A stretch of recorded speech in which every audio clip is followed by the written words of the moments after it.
basement in the dark. They had to be very quiet during the daylight hours, and they couldn't flush the toilet during work hours. They also had to be careful at night because they couldn't really have lights on, and they couldn't have the curtains open. Yeah. Because there's other buildings facing it. This is in a block of buildings, and I don't know if you've looked at the aerials of it. I'm sure you guys have. Yeah, and so there's like almost like a courtyard, which is all the backyards of these buildings, with kind of an open space, and so people across the way could look in the windows. Yeah. So you had to keep those curtains shut. Yeah. One supposes that you would simultaneously not wear your shoes and not be on the most level. That would do a lot of the during the day. Yeah, I think that you would be able to walk around a little more freely. But yeah, I think you could talk in low voices. Well, because they're the lowest floor of their living space, their hiding space was actually the second floor. Yeah, but it looked like from the model it didn't actually share. It wasn't the same level. There was a space of insulation or something in between the warehouse and the floor. That's what it looked like to me. No. But I don't know. It would still be, it's an old building. It's not going to be it's that quiet. No, it's not soundproof. Yeah. No, not at all. But yeah, I'm sure they were able to move around. They just couldn't be shouting or playing loud music or anything like that. Well, yeah. And no then, Pictionary. Yeah, and then on the weekends, sometimes Otto would allow Ann to go down and sit in his office at his desk, his old office from when he was worked there, and so I'm sure that was a nice change. I mean, it's not much, but I mean, But also a little privacy. Yeah, a little privacy, so she Quiet could work time on her by diary yourself, and stuff. Yeah, kind of. Because we didn't say this really, we didn't do the math for people. She was 13 when they went into hiding, right? I think, yeah. So yeah. she was in hiding from 13 to 15, 16-ish? 15. Yeah, 15. Yeah. That's a bad time to be necessarily around people 100% of the time. Good point. And she was working on her diary, and she was very private about her diary, and she was always, not wanting anybody looking over her shoulder or anything. Yeah. And so, for her, that was probably really nice to be able to go sit in Dad's office and work on the diary. Absolutely. And just be away from everybody else. Yeah. I have a question about the diary, because this is, I obviously, as we said, didn't read it, but when I was reading stuff about it, it sounded like she edited the contents of her diary continually. So that when she was taken away, the diary was in the voice of 15-year-old Anne Frank, even though it had initially, in the beginning, been written by 13-year-old Anne Frank, which is just, it's a skewed perspective in a way. Do you know what I'm saying? I think the sense I had was it wasn't so much, I mean, obviously it wasn't go back and delete because it was handwritten, presumably in pen. The impression I had, it was more cross out and write in the margin, or just write notes in the margin. I know there was one bit where it said she had written something about how much she hated her mother and she wasn't a mother of hers, and then she went gone back and crossed it, out and said, like, Anne, what are you saying? What are you doing? That's so dumb. I know that for me, when I was a teenage girl, I kind of journaled off and on, and I would do things like that. I would go back and read and write little notes to myself in the margin and things like that. That was kind of the impression that I had. But again, I also haven't read it, so I don't know. I don't know. I mean, it just makes me think there's a book out there that I read years and years ago, Flowers for Algernon, I think is how you pronounce it. And it's written, in this voice that evolves in maturity and then devolves again. And to me, it's almost as if, I remember there was a passage in the book where it said, I've been told not to go back and fix my writings in the beginning. And that's just one of those things that popped into my head when I was reading that about Anne. Well, she wanted to be a journalist. She decided. That's a good point. Everything I've read about it is that she recognized, and then literary critics afterwards recognized, that her writing style improved infinitely when she was devoting herself. That's all she was doing. She has a lot of time on her hands. And so I think she would probably. You go back and you read that stuff. If it's there, if it's one of the only things that you have, you're going to keep reading it, and you'll get annoyed and think, God, it's so childish. And she wasn't writing it as a book, She was writing it as a diary for herself. So writing notes back in the margin and editing and saying, what are you doing? Or that sounded dumb, I can phrase it a better way. That's true, because we are all used to it as a book. Yeah. Which it wasn't intended to be. No, it wasn't. It was a girl's diary. I almost got the impression that she had her diary, which was a book that she wrote in, I had no idea. changed some of the names. I didn't. It almost appears as though she didn't start writing the diary with the intention of publishing it, but that perhaps she thought to herself that maybe this could be published, and so she started. I hadn't. Wait, so you're saying she had a second book, or she was starting over somewhere else in the book? I had heard rumors to that effect, that she started a second one that was in loose leaf papers. Yeah, I don't know. That's possible. I don't know, maybe. There are... Because I do remember hearing about Anne's papers being scattered on the floor. Yeah, that's a phrase and the you diary. see. Yeah. But the diary was a bound book. Yeah. So it's a both. It was an autograph book, right? Yes, it was an autograph book. White and red check. Yep.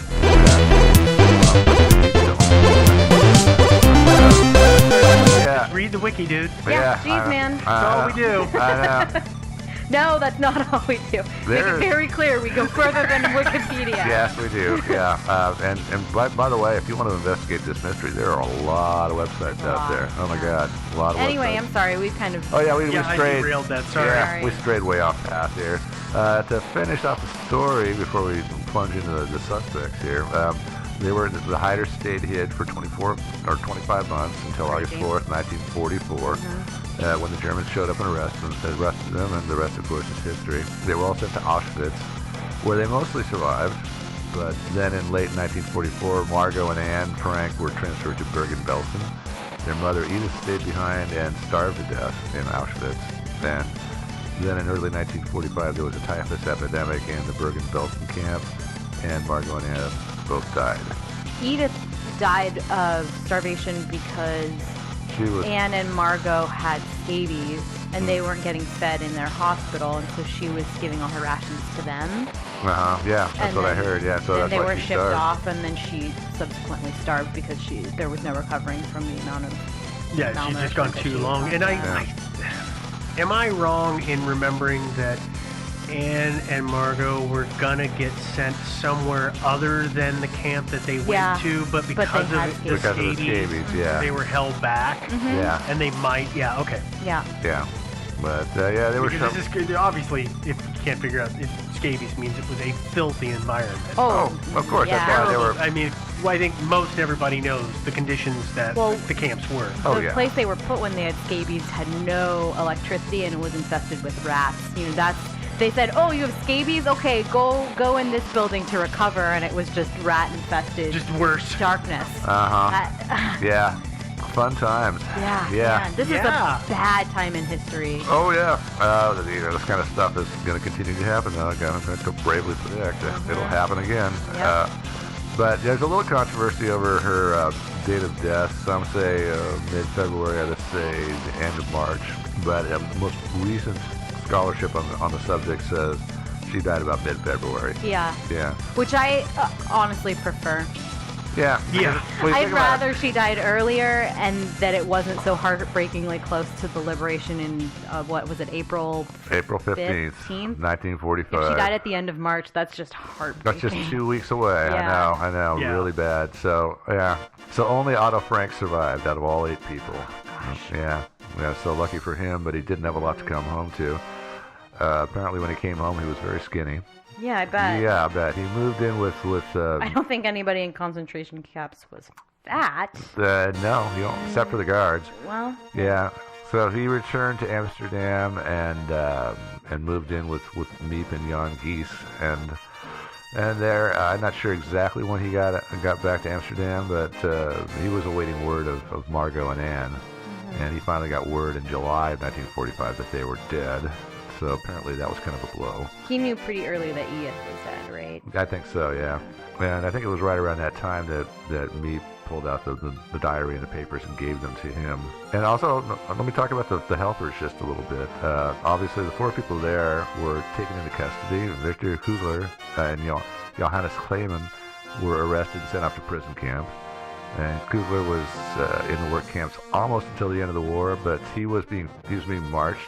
He and about 600 other guys were being forced marched, and they were eventually supposedly going to go to Germany. But apparently there was some bombing going on in the immediate area. Everybody was taking cover. There was confusion. He managed to get away, and so he escaped. so good for him. And then Clayman was released about 6 or 7 weeks after he was arrested because he had health problems. And so, which is weird when we've just talked about the terrible health conditions in the places that these people were put. Mm-hmm. Well, he wasn't Jewish. Though. Yeah, he wasn't Jewish, and so they weren't as harsh. They didn't. Yeah. They were sympathetic. Yeah, but yeah. And then also, of course, Meep and Bep were the two other ones. They're both women, of course, and they were interrogating Release. And Meep said later that she caught a lucky break because the policeman, the guy I talked about before, his name was Karl Silberbauer, and he turns out he was from Vienna, and he was the guy who was interrogating her. Turns out Meep was also from Vienna. Then she just jumped up and smiled and says, "Oh, I hear from your accent you're from Vienna. Me too." And so he softened a little bit and cut her a break and let her go. It seems also, and it would have been, as the wife of somebody, there's some plausible deniability there. It seems easier to say, my husband made me do it. Yeah. The sensibilities of 1945? Absolutely. Yeah, currently less so. Yeah. But more than when you say, my husband made me do it, I didn't want to do it, but he said he'd beat me if...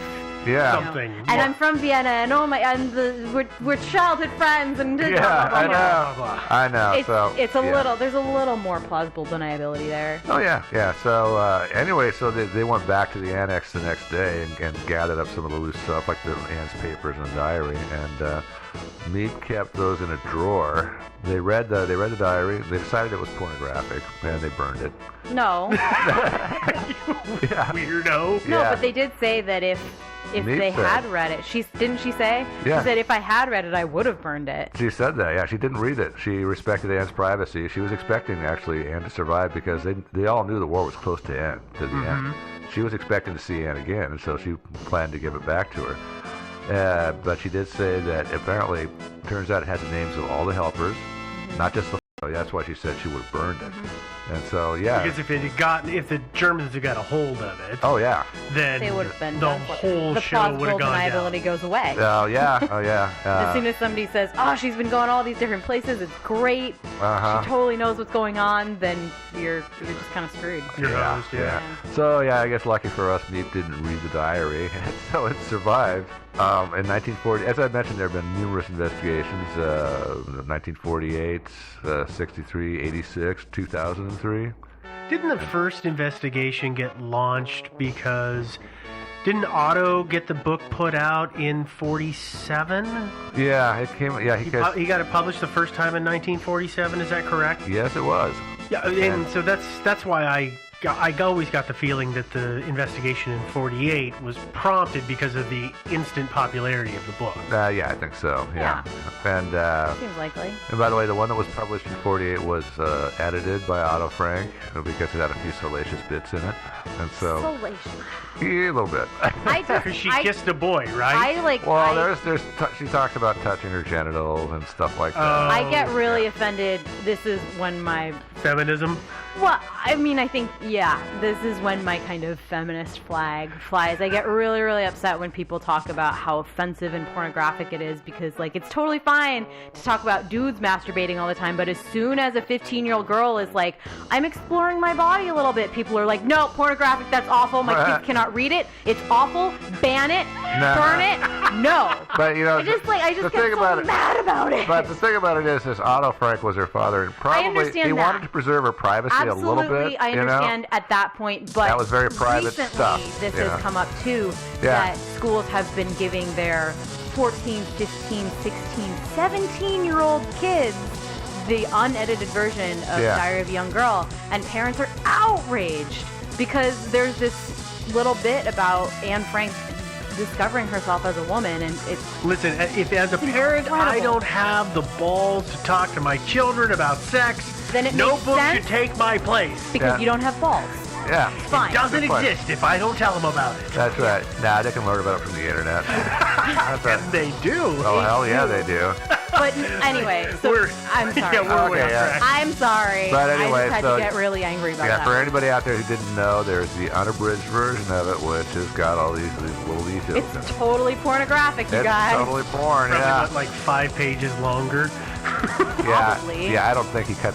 I have no idea how much cutting out he did. To be honest. And by the way, this is totally unrelated to our mystery, but there are people who claim that Otto Frank wrote the diary himself.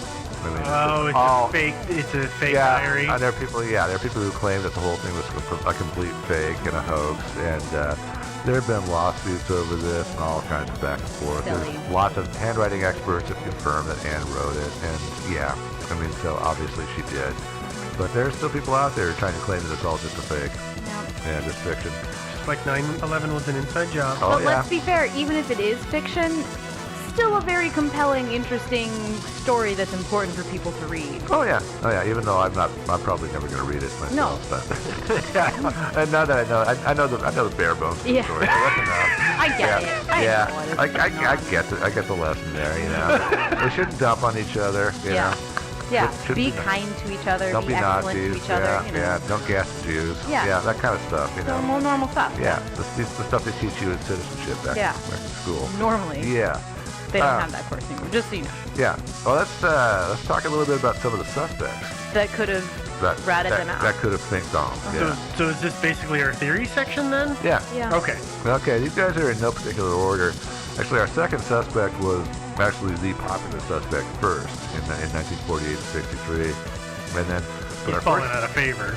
Yeah, a little bit. Our first one is Tawny Allers, who was a business associate of Otto's, I think, but. I have to admit, the relationship between Otto Frank and Tawny Allers, Tawny is short for Anton, or it's a nickname, but the relationship between those two is a little bit of a mystery to me. There's a lot of confusing, conflicting information out there. One is that they were just business associates, or friends gone south, or enemies. I don't really know. Business rivals. Isn't this the guy who was trying to extort money from Otto? Well, supposedly. Supposedly he tried to extort a little money due to a letter that one of his employees had written. And that he was maybe kind of a braggart. Yeah, there was always that, too. He liar and... Yeah, and a criminal. But anyway, apparently he did have a sort of rival business, but he actually bought stuff from Otto Frank's company. So he was maybe a bit of a middleman. Yeah, I think so. But I read in The Guardian from the UK that Allers did denounce Jews and members of the Dutch underground to the Germans during the war. So that's a mark in his favor for being our snitch. And in 2002, a writer named Carol Ann Lee published a biography of Otto Frank, and right after that, she was contacted by Tawny Allers' son, Anton. And Anton is sure that Tawny was the rat. Wow. So his son is even saying, oh no, my dad definitely did that. We've actually done a number of stories in the past months where this has been the case, where the child after the fact has come out and said, my parent was a scumbag and obviously did it. Because that's what he's saying almost here. Like children resent their parents. And maybe not always bad, even if their parents are bad. Maybe. Yeah, no, it does seem like Anton was nothing like his dad. His dad was a real piece of work. Very, a huge anti-Semite, pro-Nazi. I think he was actually a member of the Dutch Nazi Party. Yeah, I read that somewhere. Yeah. Anton contacts this writer, Carol Ann Lee, and says that he was the rat, and there's evidence that Tawny really didn't like Otto Frank, even though they were associates, because Carol Ann Lee has got some copies of some letters that were written by Tawny, apparently. So he didn't like Otto, so there's one motive. Also, Tawny's brother Kaz told Carol Ann Lee that Tawny told him at some point in the past that he was the one who had ratted out the Frank family. And also, one of the guys who showed up at the raid on the annex on August 4th was a friend of Tawny's. Actually, apparently moved in with them, or moved into the same building at least, just the day before. In her book, Lee said that the reason that Allers held off as long as he did before he dropped his dime is that his company actually depended on Otto Frank's company for supplies, but his company went bankrupt, and so at that point, it didn't really matter. And there was also a bounty on Jews of 40 guilders a head, and so there was a money motive there. So Tawny Allers told people he did it. He had a motive to do it, which included money, anti-Semitism, and a personal dislike of Otto Frank. But on the other hand, how did he find out there were people living in the attic? Yeah, I don't know how often he went by that business. Apparently, there is evidence that he went by on an occasional basis, at least, to pick stuff up. But was he there long enough to actually find, detect or, figure out that there were people there? I don't think so. Well, I guess it's possible if he had business dealings with Otto while the back annex was still a laboratory. It's possible that eventually he kind of put two and two together and said, there is an annex back there. No one's seen the Franks recently.